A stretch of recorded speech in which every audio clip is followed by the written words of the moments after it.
Good morning, everyone. This is Catherine Joy Selvakumari, Assistant Professor, Department of Physical Education, Health Education and Sports from JJ College of Arts and Science, Pudukottai, who is going to take class about sports psychology and sociology. Today we are going to discuss about perception and the theories of perception. So, what is perception? Perception is the ability to notice or understand something. Perception is also an ability to see, hear, or become aware of something through senses. Perception depends on learning. Perception depends on the difference between the stimuli and the perceptibility. Factors like personality, attitude, experience, emotional factors, attention, expectation, and environment also affect perception.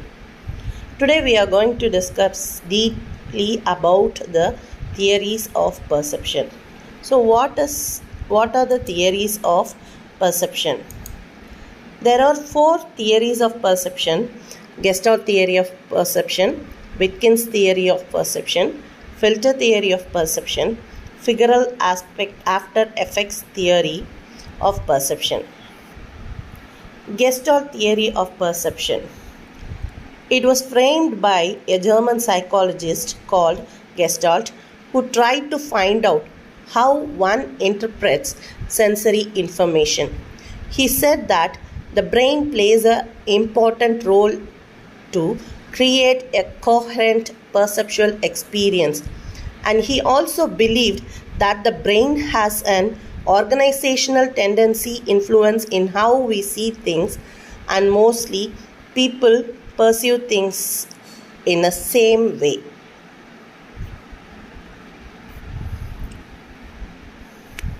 In short, Gestalt principles describes the human eye perceive visual elements and show how complex scenes can be reduced to simple shapes.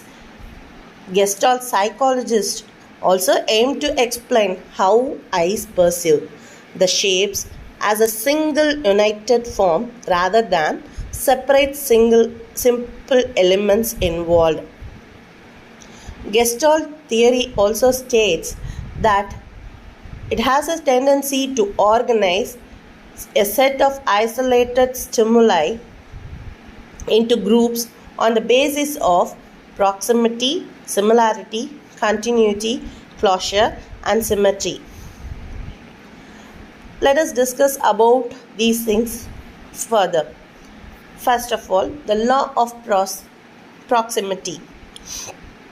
This law states that things which are closer together appear to be more related than things that are farther apart. From the diagram shown here, we can see a set of dots are arranged in 3 lines each.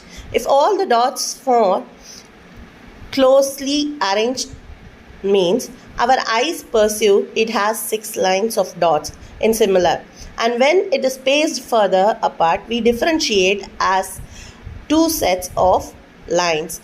This is the law of proximity. Law of similarity.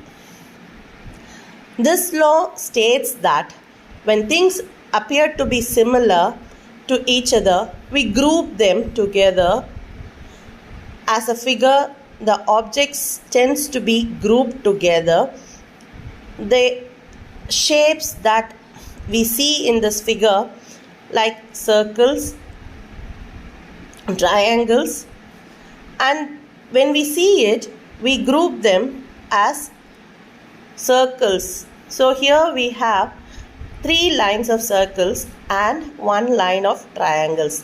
So this is called as law of similarity, where we tend to think the shapes are how we tend to think and see and perceive how it can be grouped according to the shapes. Law of closure. Closure means itself states us that a complete figure. In this principle, this states that when we see a complex arrangement of visual elements, we try to figure it out as a single recognizable pattern in a sequence. We see dotted lines which form a figure.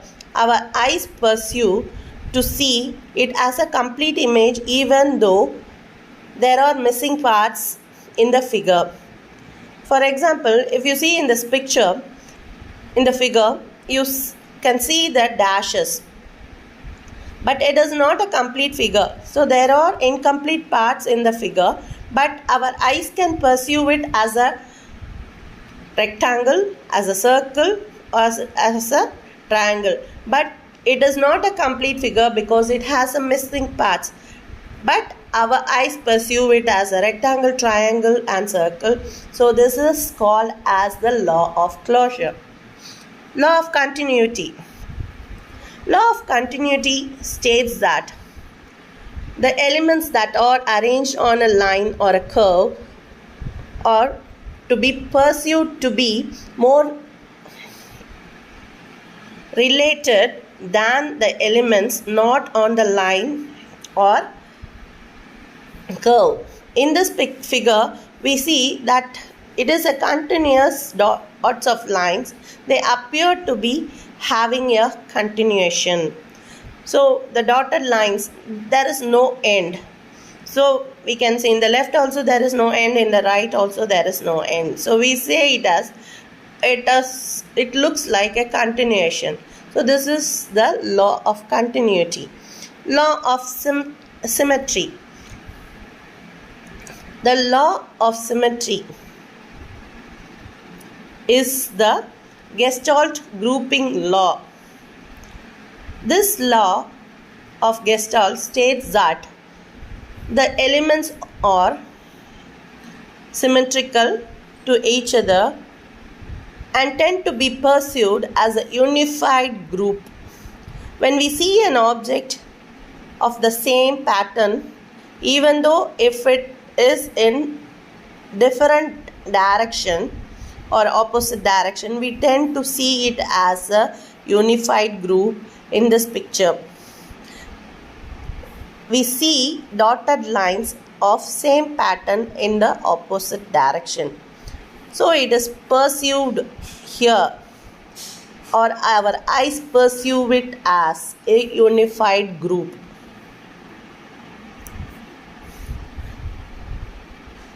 Gestalt says that an insight is acquired through the formation of the pattern because of the results of his past and the sensory input which he acquires in his lifetime. These psychologists, that is the Gestalt psychologists, they are said to be a group of psychologists. They believed figure and ground organizations. Next, we move on to the Wittgen's theory.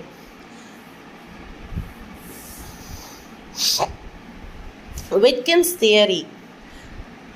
He believed that one's perception will be based on the environment and it will not be influenced by the personality factors.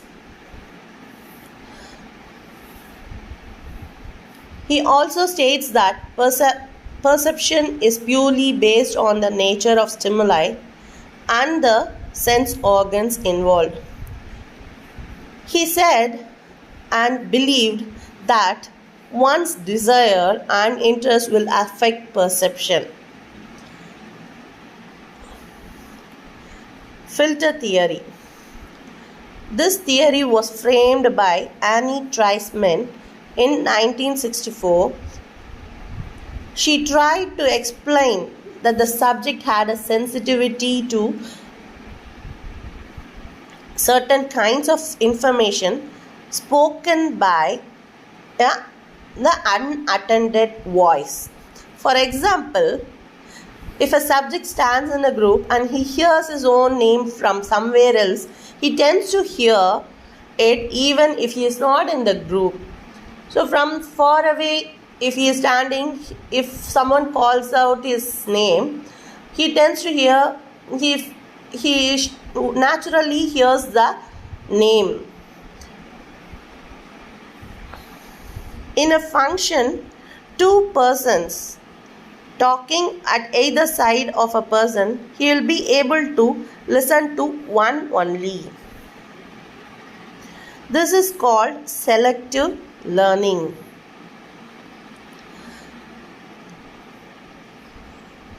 Here, your selection occurs by selectively blocking or filtering sensory information. In filter theory itself, Broadbent psychologist suggested that there is a filtering process at the entrance of our nervous system. He also stated that the sensory organs are sorted out by physical properties like color, size, loudness, shape, etc.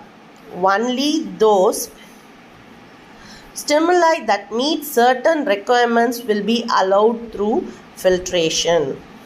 So these are the functions. So there is a filtration process in perceiving. So this is what is explained in the filter theory. Figural after aspects. This theory was framed by Crotty in this